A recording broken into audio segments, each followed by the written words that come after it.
enjoyed your meal? Oh, yes. For those of you who haven't, the complaints manager's right over here. I volunteer for an organisation called Cagednw West. CAGE stands for Campaign Against Greyhound Exploitation and Death.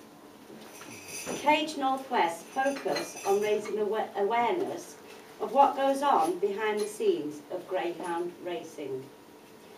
This evening, I would like to start by gathering your views on this industry by asking just a few questions. Hands up all of you who think it is natural for greyhounds to be raced, as it is what they've been bred to do. Okay, thank you. Has anyone here been to a greyhound racing stadium? And I'm guessing that the dogs look like they were enjoying themselves, yeah? Yes. Yeah. We certainly were. How many of you think the majority of greyhounds used on English tracks are bred in England? Oh, so you know lots about it then. Does anybody here own a greyhound? Okay.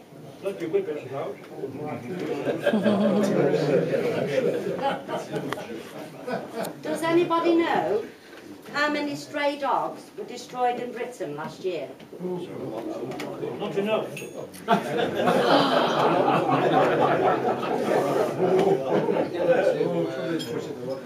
Okay, thank you for your input. Now I will tell you why I'm making this speech. In 2011 alone, the annual stray dog survey revealed that a shocking 7,271 stray dogs were destroyed in the UK because there were not enough homes for them. That's 7,271 dogs of various breeds. What if I was to tell you that in 2011, between 8,000 and 10,000 greyhounds went missing, presumed dead? That's more of the single breed of greyhound missing than all the stray breeds put together. We say missing, presumed dead, as the industry cannot account for them. Over 20,000 greyhounds are bred in Ireland each year. 80% of them are imported to the UK and are used for British racing tracks. Only 20% remain to be raced in Ireland.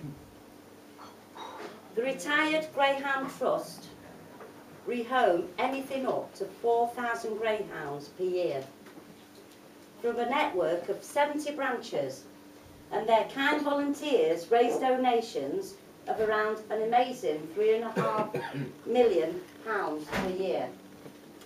The Retired Greyhound Trust is part of the racing industry, isn't it? Is it something to do with the racing? It was formed by the racing industry. It was formed by the racing industry. So we're talking about colleagues in a way, yeah? As I just mentioned, the RGT, which is the Retired Greyhound Trust, consistently finds 4,000 homes per year. But we must take into account that over 20,000 puppies were bred in 2011. And our research shows that between 8,000 and 10,000 greys go unaccounted for, presumed dead each year. 20,000 greys bred, but only 16,000 registered to race, yes. Puppies are culled if they don't make the grade, if they don't chase the mechanical lure, if they're not fast enough, or if they're unpredictable around other dogs. So now you know why it is very unusual to see a greyhound puppy in a rescue centre. It's not often we find greyhound puppies in rescues.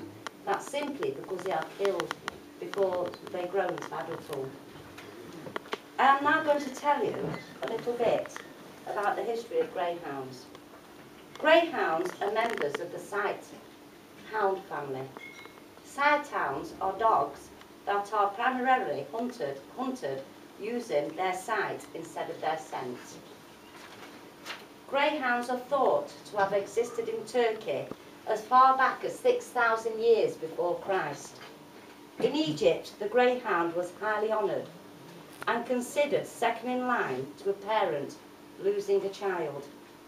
In ancient Greece, coursing was also known as a popular sport. It was when the greyhound, or the eye of the Romans, that it became famous for coursing, and also as a companion dog. It was in the 1800s that the greyhound became the interest of the Irish and the British settlers, who came to live in the Midwest and the Western states. The greyhound was introduced to Britain and Ireland as a coursing dog. It was then that the breed became popular for its distinguished athletic body. In the 1870s, park coursing began. This was where coursing would take place in an enclosed park with an 800-yard course rather than the 3-mile open course as was previously used. The greyhound's speed became more apparent, and the stamina used during the coursing became less important. In various states of the United States, coursing was illegal. But in 1905, Owen Patrick Smith opened the first track in the United States using an artificial law. I don't quite know how to pronounce it, lure. And within 6 years, he owned multiple tracks. Oval tracks were then introduced as to make the race more risky and exciting for the onlookers. The dogs falling on these bends and sustaining injuries were disregarded. Greyhound racing was first introduced to Great Britain in 1926 by the United States, and the first meeting was held at Bellevue Stadium in Manchester.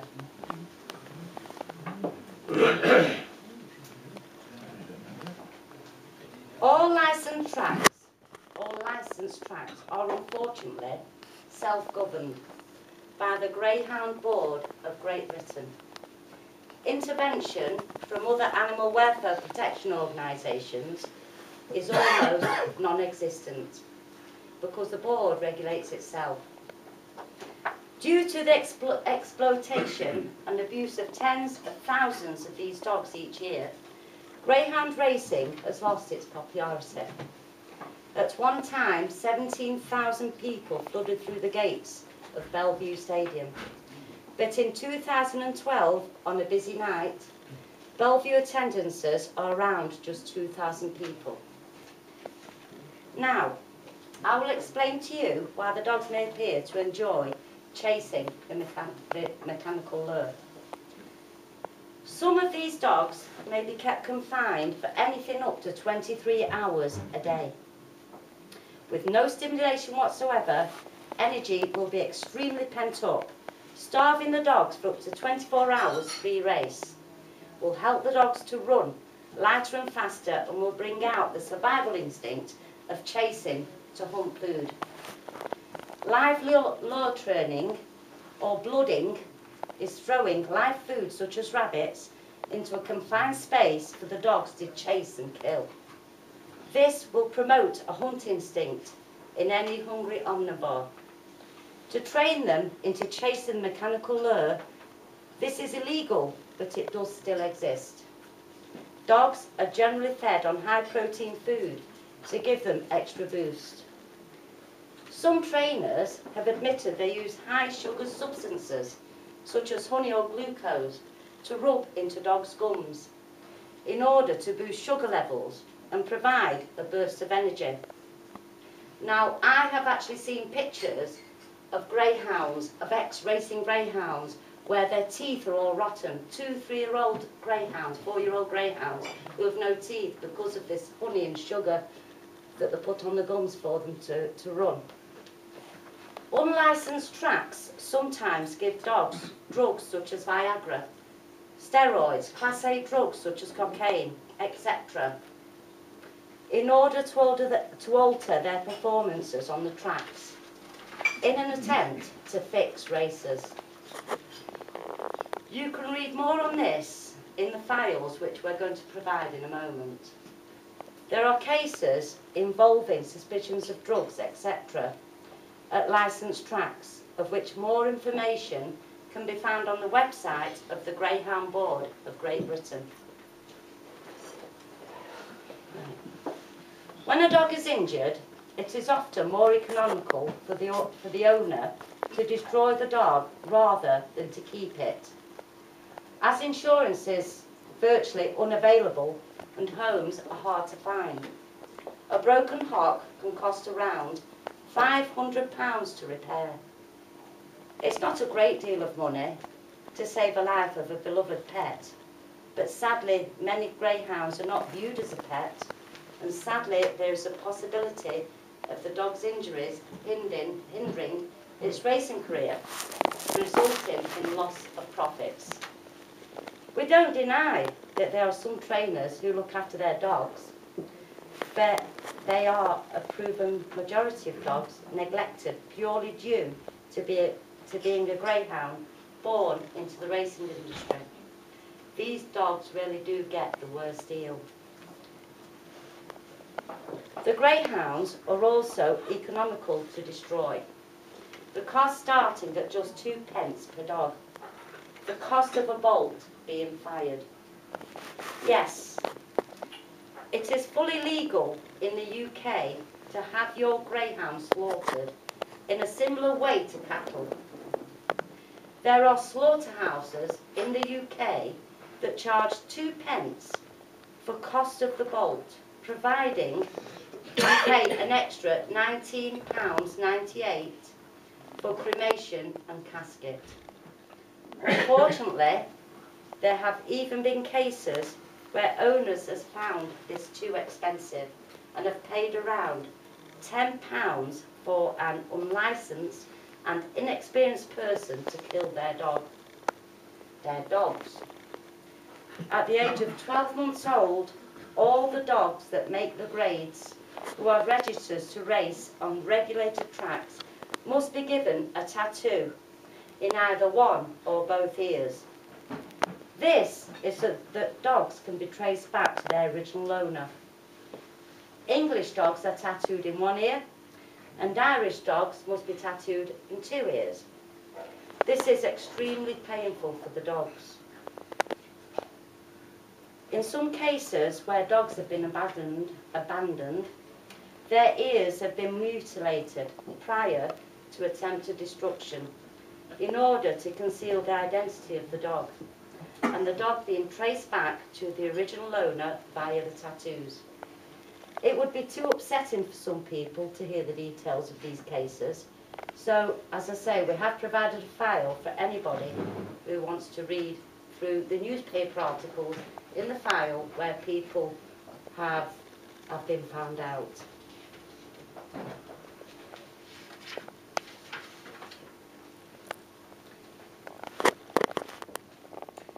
There is a more recent legislation that came into force which requires that all dogs used to race on licensed tracks must be microchipped, as well as bearing ear tattoos. As this is only a recent requirement, we have yet to see the outcome. Irresponsible relinquishment by owners and trainers within the racing industry is becoming more apparent, as dogs are given for free after being advertised on internet sites. The lack of home checks on new owners are proving that there is a lack of care for the dogs once they are no longer of use to make a profit. This lack of care is leading to dogs being passed on to neglectful and abusive owners. I'd like to tell you about Chaplin. I've actually met Chaplin. Chaplin is a 2-year-old greyhound that we recently rescued from a very neglectful owner. Chaplin was advertised for free on an internet website that we responded to. The advertisement stated that his owner could not afford to feed him. This concerned us, and so we contacted the owner immediately. She told us that we were welcome to collect the dog as she no longer wanted him. When we arrived at her home, it was cold and wet outdoors, yet the dog was being kept in her rear yard. When she brought the dog indoors to meet us, we could clearly see that she had not been feeding him. He was underweight, he had bald patches on his hind legs, he showed no emotion and no eye contact with us whatsoever. He was showing signs of weakness as he moved very slowly, and he held his head low. We asked her where she had got the dog from. She replied that she had got him free from a trainer at Blackburn after he had refused to race. She admitted that she had only been feeding him bones for some time and had only owned the dog for 10 weeks. And in this time, she had kept the dog outdoors. As she claimed, he did not get on with her own pet, so therefore he wasn't considered a pet. On leaving her home, we noticed that Chaplin had a limp and that he was severely flea infested, and his black fur was very thin and pale, which was possibly due to malnutrition. We asked the lady if she had tried to race him, as she lived very close to an unlicensed track, but she denied this. Chaplin is now recovering well, but he is a perfect example of what happens to dogs which are irresponsibly passed on for free when no longer a commodity. But we must bear in mind that Chaplin is lucky. He's lucky to have another chance, as many who refuse to race are destroyed. This lady was also not home checked. So, let's rewind to the dogs on the tracks. The tracks are oval to make the race more exciting, as it is more unpredictable. But then there is a downfall, as the bends are the most dangerous areas for the dogs. Most falls and bumps happen on the bends, and the most dangerous ones being the first one. This is when most incidents occur.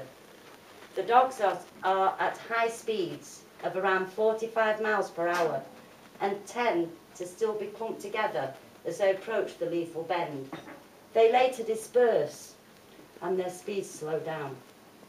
Other causes of falls can be caused by obstructions on the track, and bad weather conditions can cause the tracks to become dangerously slippy.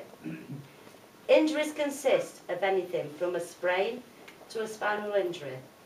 But bear in mind what was said earlier.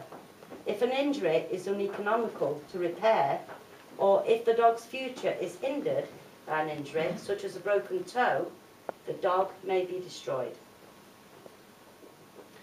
Campaign groups have requested that injury data be made open to the public, but unfortunately these details remain confidential. We have no access to the retirement forms that show injuries, deaths or otherwise reasons for retirement.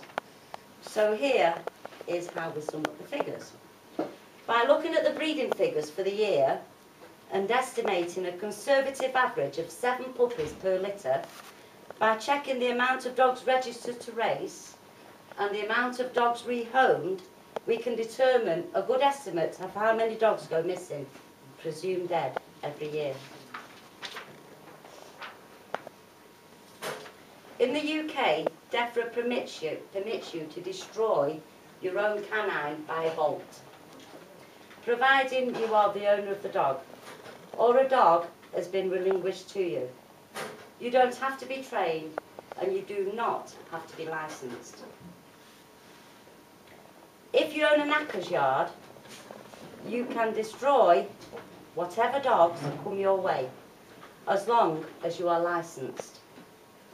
In 2006, a builder's merchant from County Durham committed mass genocide on greyhounds by use of the bolt. After an investigation by the Sunday Times, it was estimated that he had killed around 10,000 greyhounds in his back shed. Nobody will ever know what these dogs suffered, other than David Smith himself. David Smith said he was providing a much needed service and that he was respected for what he did, as the surplus dogs had to go somewhere when they were no longer of use. So, what does this say about the racing industry? Is the industry not coping with the amount of surplus dogs they breed? Can they not afford to destroy them by euthanasia because there's not enough money pumped into the industry? Is it impossible for them to rehome all the dogs they breed? Well then, we must ask ourselves how the big limo was paid for, the big dog limo was paid for. Could this money not have been spent to secure the future of these dogs, rather than destroying them by any means? Is destruction by bolt humane? The Royal College of Veterinary Surgeons say the use of the bolt is inappropriate on dogs, and that euthanasia is how they should be destroyed. We believe that it is inhumane to destroy any dog unless it is for ill health. But as we have little control under the circumstances, we are currently requesting that DEFRA abolishes the use of the captain bolt gun on dogs. We also have an online petition that gathered 17,000 signatures within 2 weeks. If anyone would like to sign, please see our website.